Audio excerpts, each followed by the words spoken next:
Yo, What's up? I'm Ryan, And I'm Zach. and together we are functionally literate. Functionally literate. Literate. That's right. We read. Mm-hmm. We don't not read. We can read. We can read. Yeah, that's right. Yeah. This week, we are reading about Buddhism. Continuing our discussion of the Buddhists. That's right. Good stuff. Yeah, we did one recording session. We're breaking it up. I don't know where we're continuing off, but we're gonna here in a second. We're going to start right here. There it is. So, meditation. Do you meditate? Well, it depends on what you mean by meditate. Have you ever? Yes. Okay.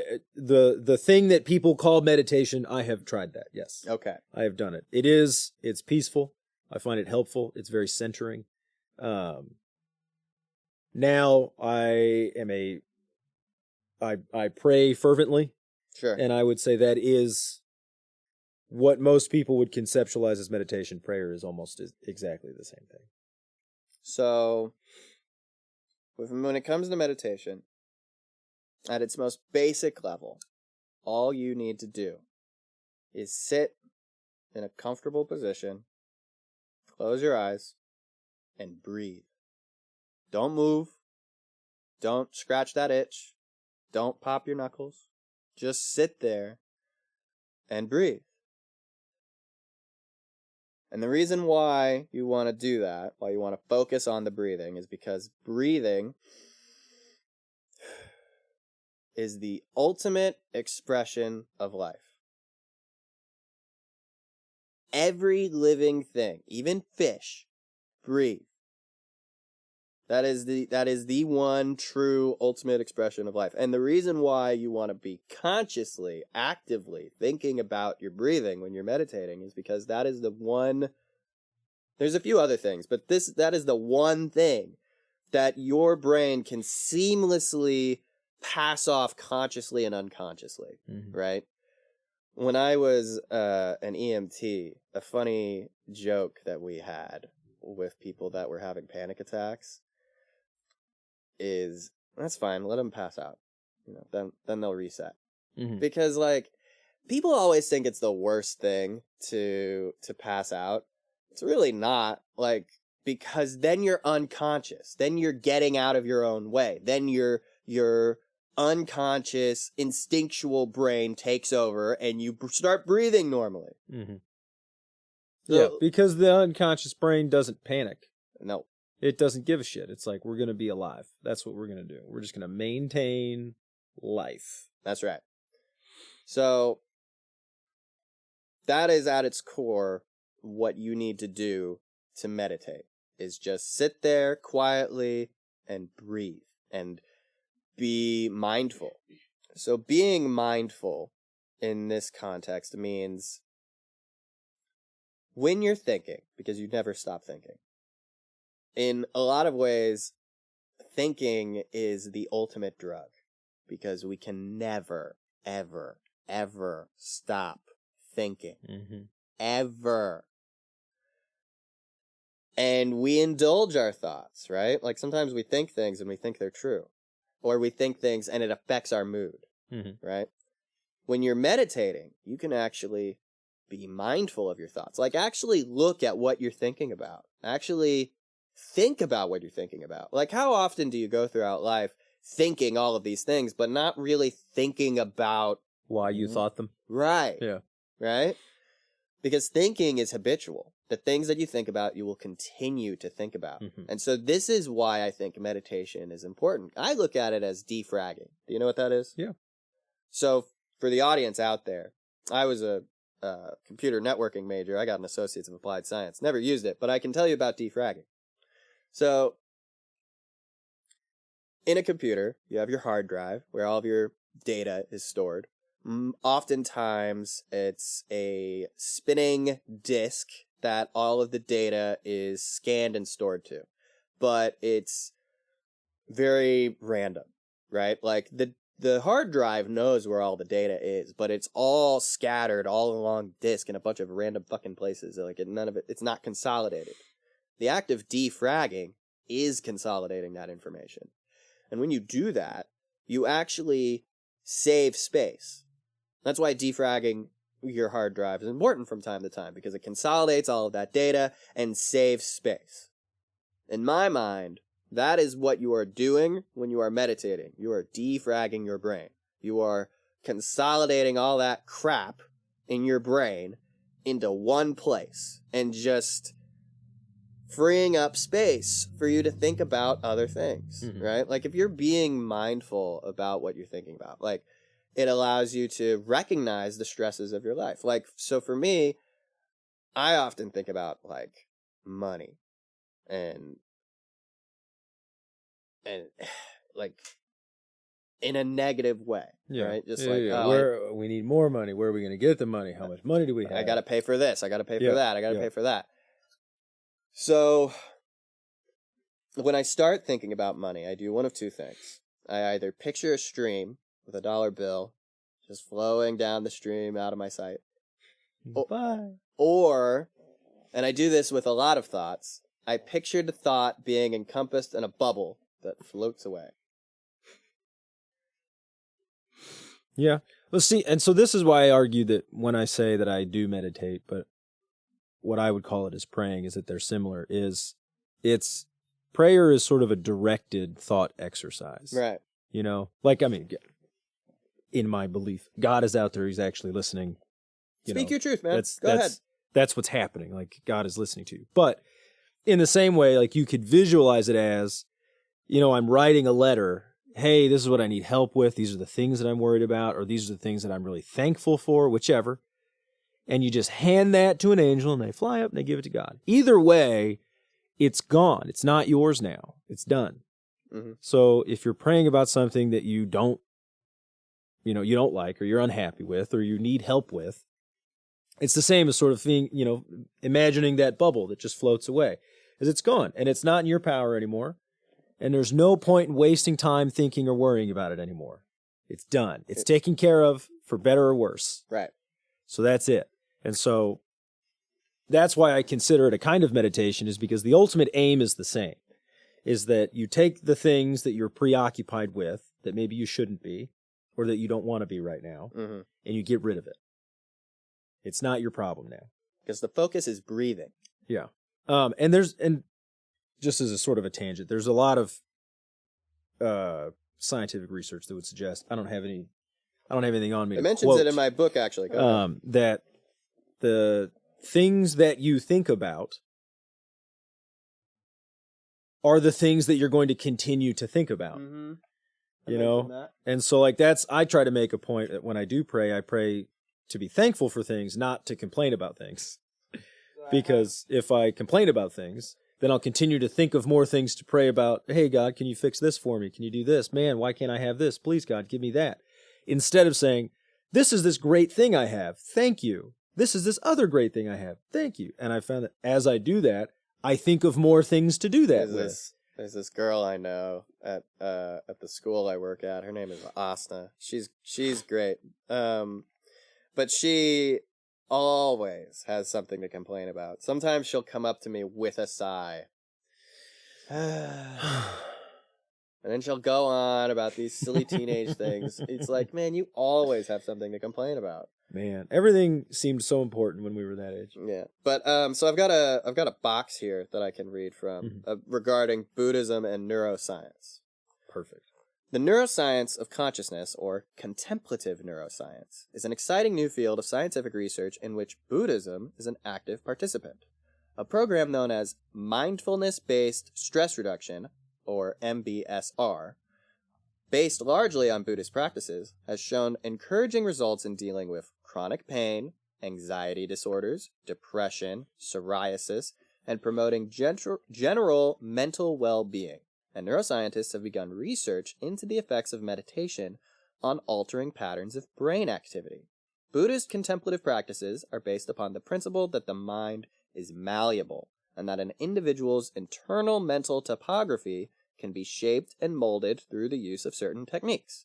Neuroscience appears to provide empirical confirmation of this phenomenon, known as neuroplasticity, by detecting functional and molecular changes in the brain resulting from the specific experiential input. For example, London taxi drivers have been shown to have a larger hippocampus, probably due to the constant exercise of navigational skills. And participants in MBSR courses have shown alterations in prefrontal brain activity of the kind associated with positive mental states. A strengthened immune system and other positive autonomic changes have also been reported in studies. Although the science is still in its early stages, these findings appear to corroborate what the Buddhist and other contemplative traditions have always claimed, namely that happiness and psychological well-being are trainable skills. If this is the case, the many techniques and strategies developed in these traditions over centuries can provide a useful toolkit for the optimization of human potential. So yeah, there's this thing in Buddhism where supposedly there's like 8 or 9 levels of meditation, right? So I would be in what would be considered the first level of meditation, right? Like at its most basic form, because when I meditate, I'm left with my thoughts.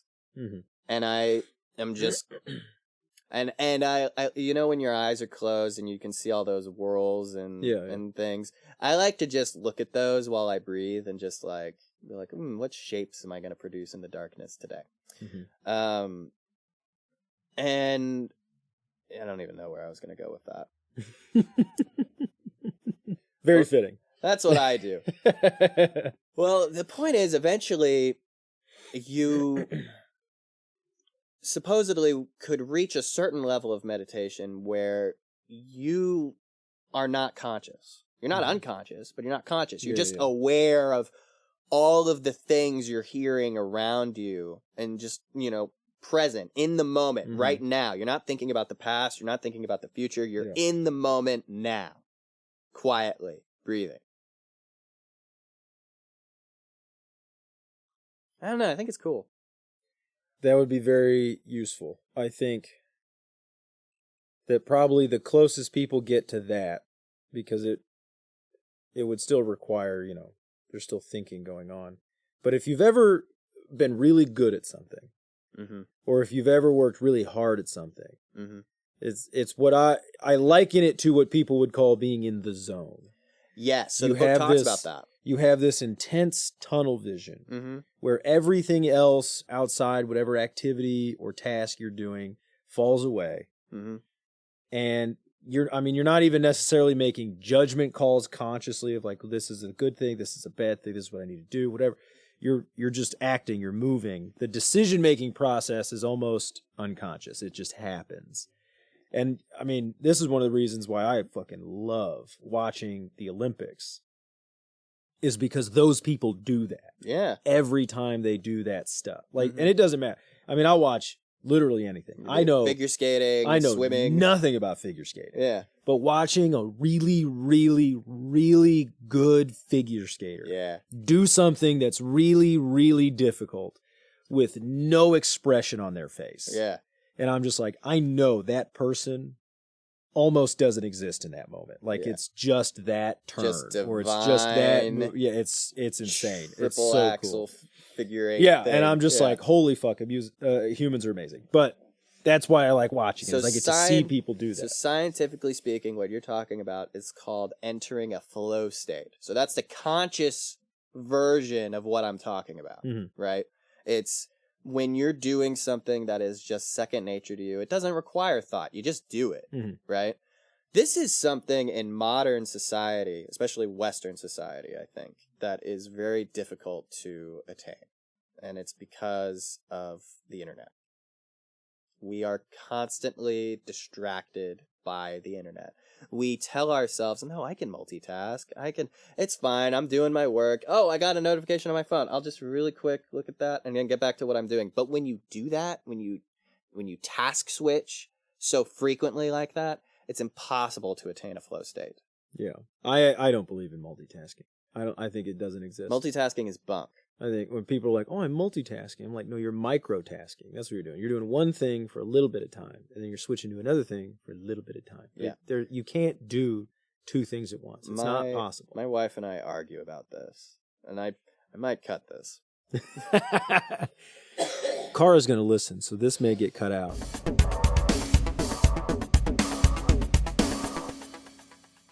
I'm going to open a can.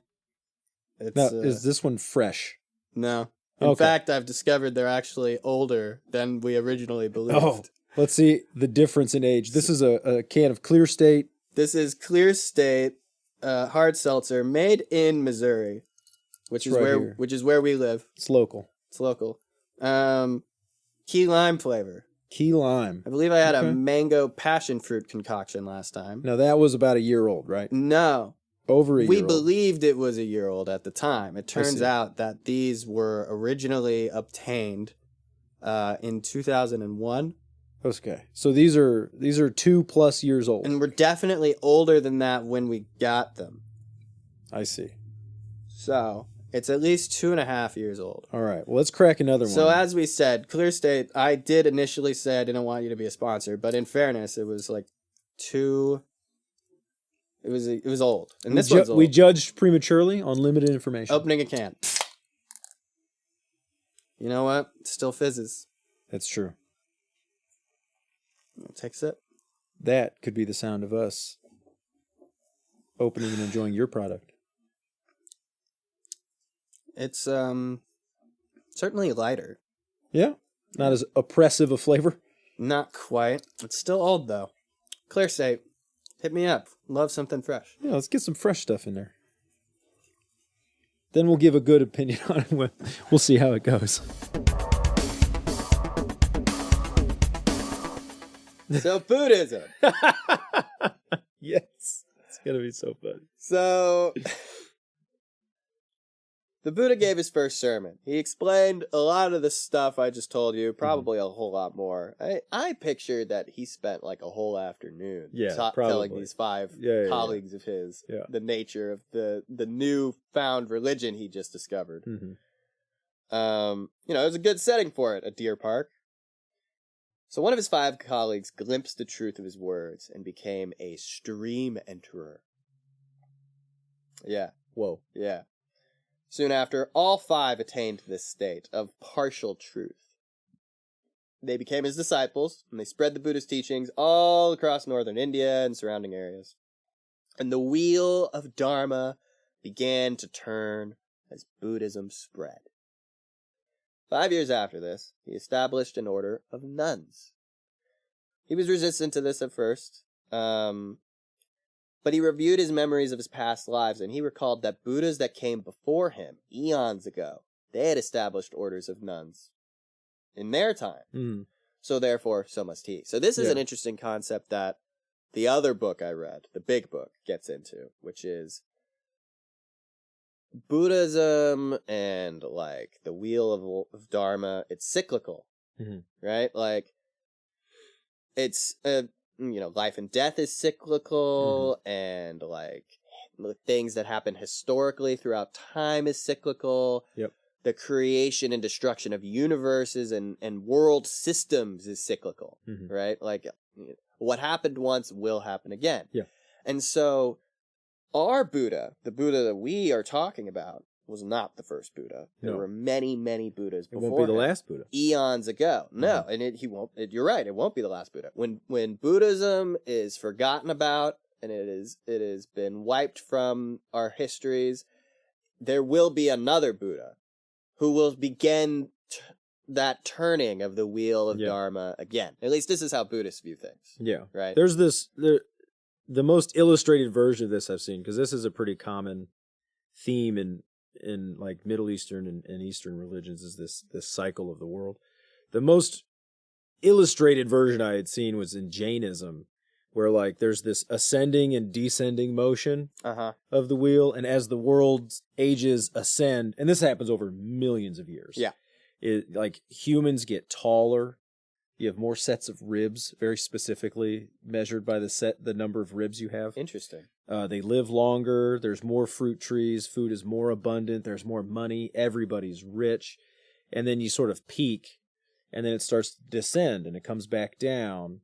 And then we are actually somewhere in like the middle bottom, where like we live in, we only live at like 100 years at the most. We've only got so many ribs. There's food enough, kind of, but just little enough that we fight about it. There's kind of enough money, but we kind of all fight about that too. And we know about Buddhism, but it's not all Buddhism. Yeah. But what they'll argue about is whether or not we're on the descending or ascending motion of that wheel. Is it going to get worse or is it going to get better? Well, scientifically speaking, it's going to get worse. Yeah, so then there's the argument that we're in the descending. Yeah.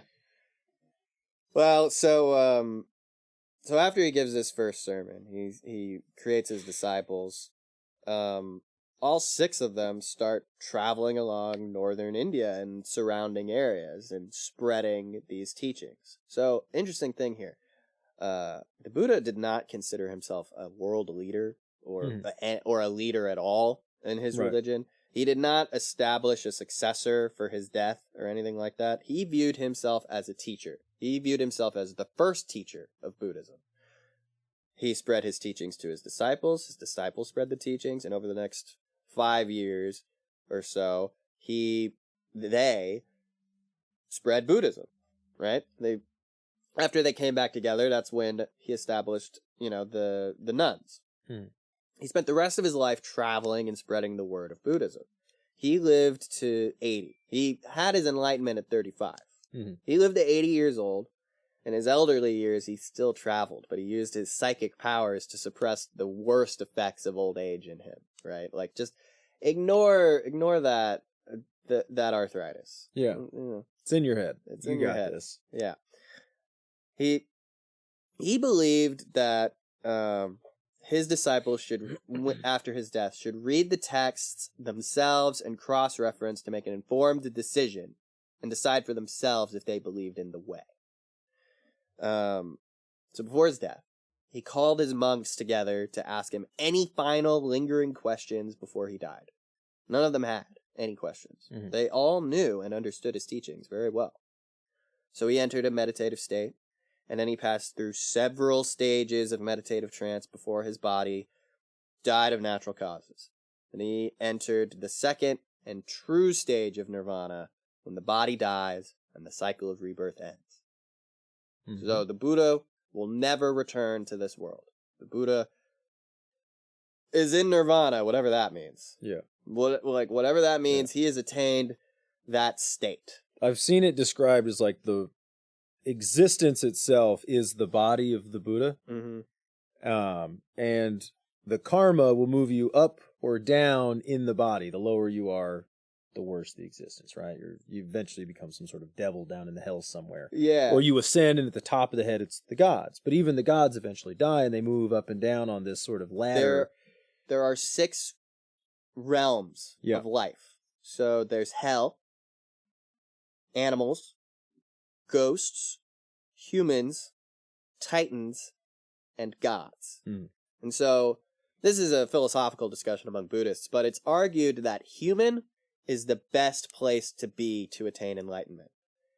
It's pretty damn difficult to attain enlightenment in hell.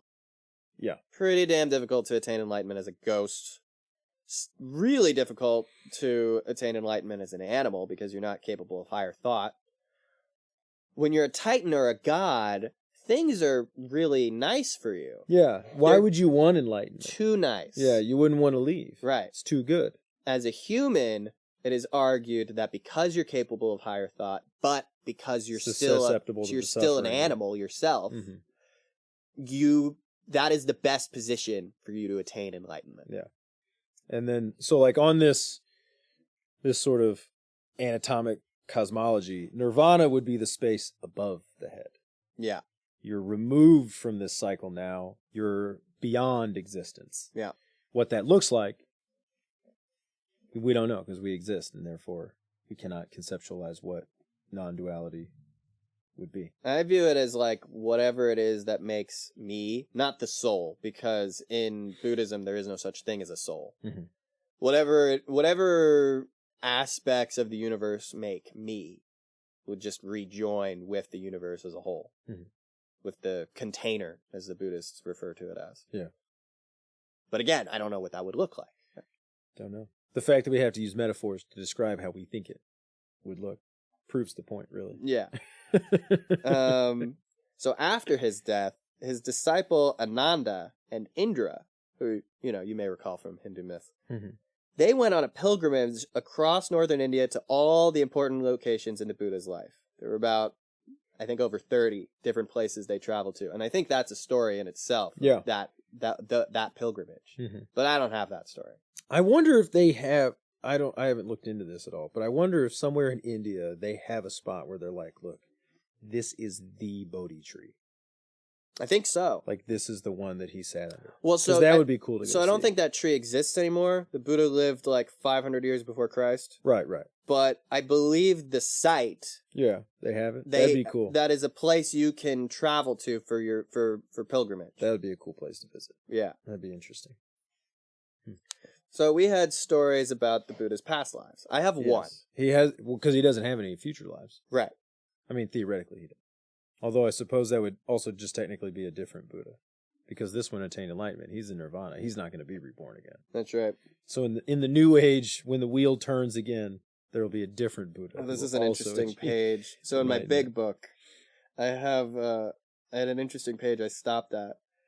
The 32 marks of the great man on the body of the Buddha. So the 32 marks of the Buddha. All Buddhas have these 32 marks. Interesting. You want to hear some? Yeah. He has feet with level tread. The soles Does that mean he's got flat feet? Yeah. Okay. The soles of his feet and his palms are marked with 1,000-spoked wheel signs. He has projecting heels. He has long toes and fingers. His penis is enclosed in a sheath. Means he's not circumcised. Oh, okay. Sure. He has legs like an antelope's. He has well-rounded ankles. Important. His skin is the color of gold. His skin is soft and smooth. He has but one body hair to each follicle. He doesn't have split ends. No split ends. None of that double follicle nonsense. His body hairs grow straight up, are black, and curl to the right. That's specific. Very specific. His bust is like a lion's. He has broad shoulders. He has a jaw like a lion's. He has 40 teeth. His teeth are even. His tongue is long and broad. How many teeth do most people have? I think 32. So he's got some extras in there. And he has a jaw like a lion. Interesting. So, the story that I have, it's called a Jataka. So, Jatakas are like fables of the Buddha's past lives. Yep. The one that I have is the ass and the lion's skin. What's the one you have? I don't know if it has a specific name. I guess it's the hare on the moon. Oh, okay. The rabbit. Hare is an Hare. Right. Not hair on your head. So, the way the ass and the lion's skin goes is there's this Buddhist monk called Kokelika. Kokelika was a ignorant, ambitious, envious monk. He was envious because, it was common for the other monks to be orators to the other monks. They would read scripture to each other. Mm-hmm. And he was envious because he wanted to recite some text, but nobody ever asked him to. It's sad. And so finally, his fellow monks agreed to give him a chance. They invited him to recite the next day. In his vanity, he decided to get dressed up for the occasion. Over his yellow monk's robe, he put on a fancy blue and white garment and carried an elegant fan. He mounted the speaker's chair, and as soon as he started to recite his chosen verses, he completely forgot the text. Started spouting off nonsense. Oh, no. So this is common. When I was a firefighter, it was a common joke that as soon as you get on the radio, you lose 10 IQ points. Mm-hmm. Did you ever experience that in the military? Yes. We had this common refrain that you would have to tell people is, because, all our radios are push to talk. Yeah. Same. You say you push to talk, not push to think. Mm-hmm. Because you'd hit the button and inevitably forget exactly what you were going to say. So you're just holding the button going, And it's like, let go of the button. Yeah. Other people need to use this frequency. I would make myself think about what I was going to say before I got on the radio. Yeah. Yeah, we had that a lot. As soon as you hit that button, you're just like, oh, fuck. I forgot what I was going to say. Well, anyways, he fled. He ran away. Sometime later, the Buddha wasn't here for this, but monks told the Buddha what happened.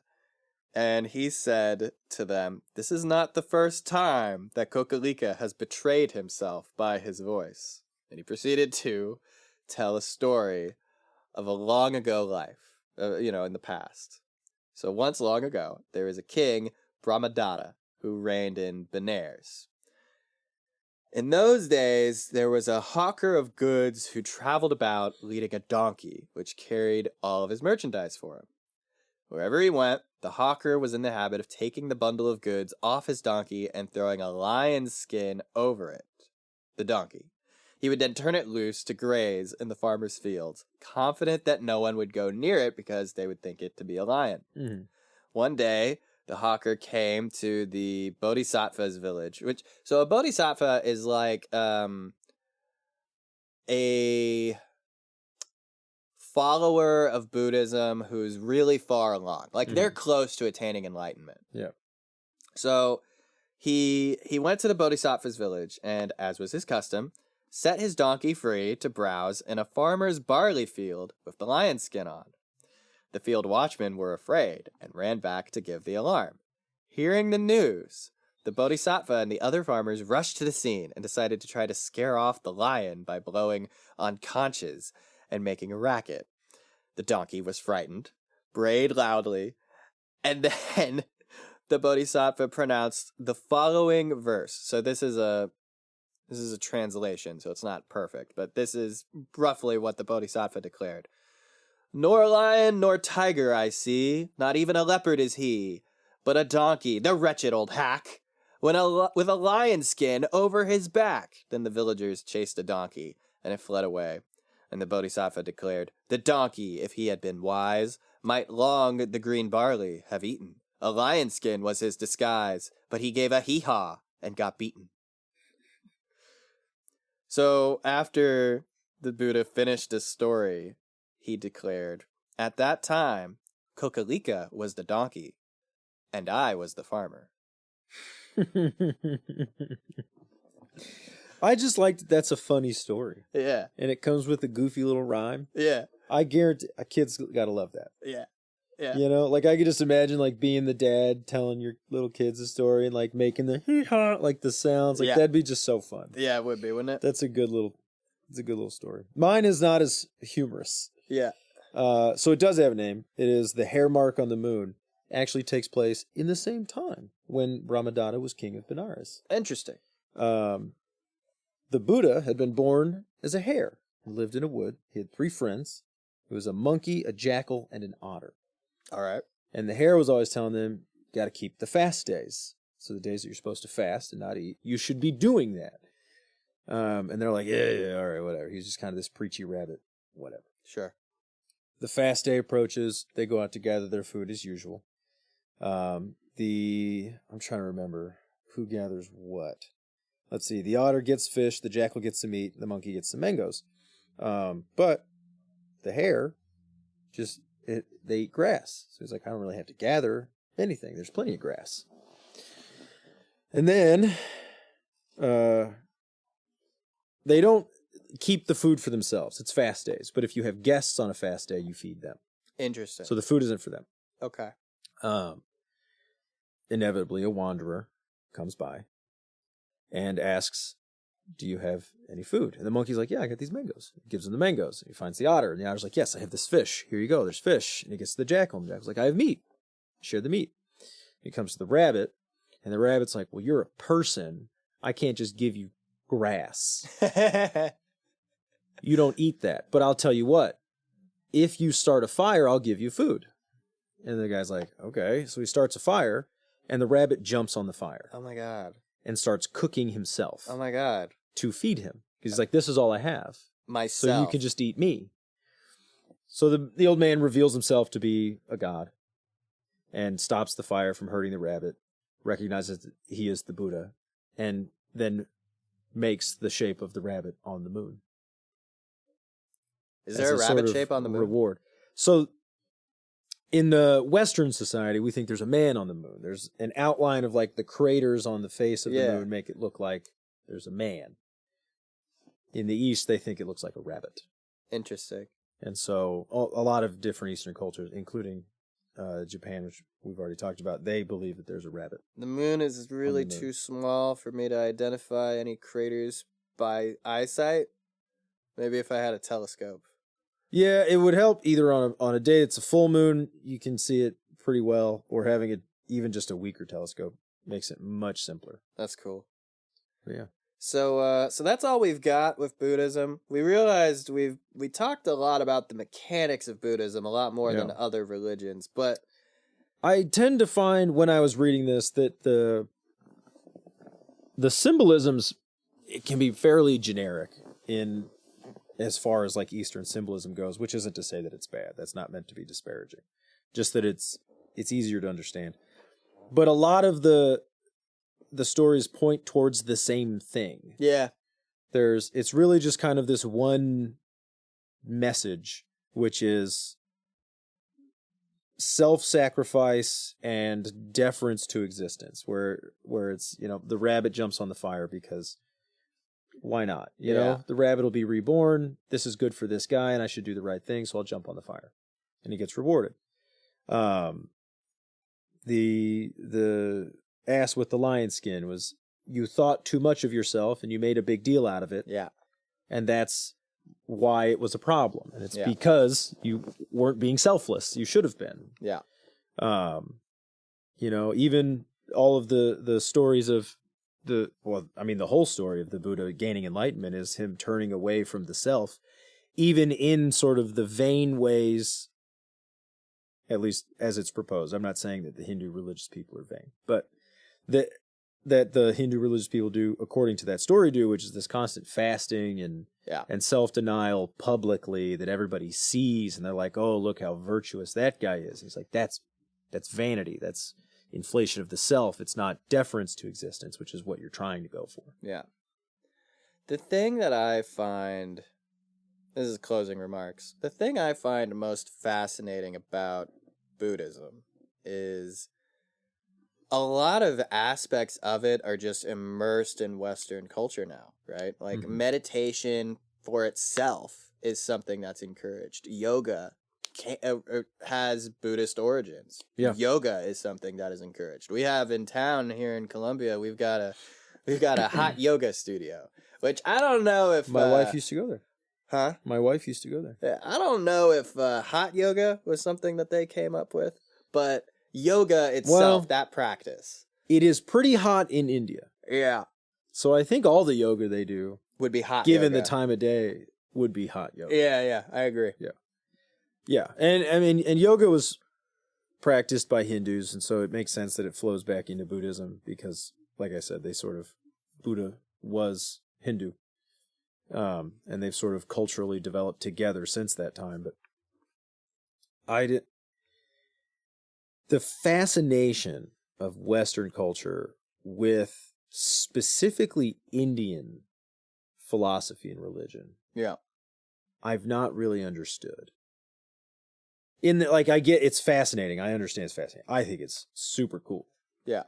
But why has that specifically Indian philosophy and practice become so much of a fixation for the West when Chinese hasn't, Japanese hasn't, Korean hasn't, Vietnamese, Cambodian, like all these other areas have not become so fixated upon?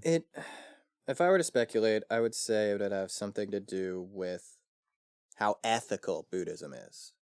They are notorious pacifists, vegetarians, because they believe in the sanctity of all life. They don't believe you should kill anything. I've not encountered many other religions that we've covered, or just even in my own life, that strive to be as ethical as Buddhists are. Like even with Christians, like you've got 10 commandments, sure, but like those are just rules of things to not do. Yeah. You know? That's true. I think there's something about that that's appealing to people. Because to be clear, like, you know, Buddhism is an active, current, modern day religion. Yeah. One of the biggest. There's like 500 million Buddhists in the world. There's about, I believe, 5 million Buddhists in the United States. Yeah. According to this book, anyways. Yeah. Yeah, it's big. It's one of the major religions of the world. The more I'm thinking about it now, I think the sort of individual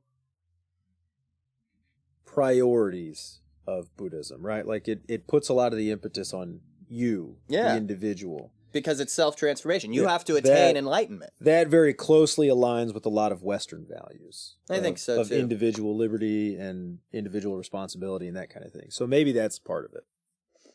That would make sense to me. Yeah. And then I would hesitate to say Buddhism is any more ethical than any religious practice, because religious practices almost by definition impose a set of ethics, and so it's just a matter of what your culture considers ethical versus what another one does.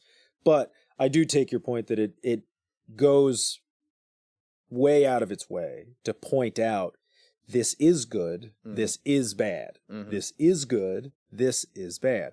Whereas a lot of other systems, you just sort of are left with the stories to go, oh, I see that this is acceptable. This one person did it, therefore it must be good. There's a little bit more interpretation necessary, whereas in Buddhism, it's very plainly like... And there's still a lot of interpretations in Buddhism, though. Well, like, yeah. Like 200 years after the Buddha died, there was like 18 different sects of Buddhism. Yeah. You know, because he was very clear. He was like, I don't want a successor. I want the people to decide for themselves. And so there was a lot of different interpretations, still is. Although there's two predominant ones in modern day Buddhism. There's Theravada Buddhism. That's primarily followed in Sri Lanka, Burma, Laos, Thailand, and Cambodia. And then there is Mahayana Buddhism. So that's in Nepal, Tibet, Bhutan, Vietnam, half of Mongolia, North Korea, South Korea, Taiwan, large portion of China, and Japan. Yeah. So that's the one I'm most familiar with, the Mahayana. So the next couple religions we cover, or mythologies rather, is going to be Chinese and Japanese. Yep. So it's going to be Mahayana Buddhism that is going to influence those mythologies. That's right. Yeah. Man, Buddhism. Yeah. It's cool. It is cool. Cool stuff. Glad we covered it. So yeah, that's it. That's everything we've got. That's it. There's no more. For today. There's no more today. It was a long discussion about Buddhism, but it was very good. It was a couple hours. It'll be broken up into a couple episodes. Yeah. All right, so next, Chinese next? Chinese next. Chinese is next. Heck yeah. It'll be a good time. Yeah. All right. Have fun. Bye. That's right, we don't do announcements at the end. Bye, guys. Bye.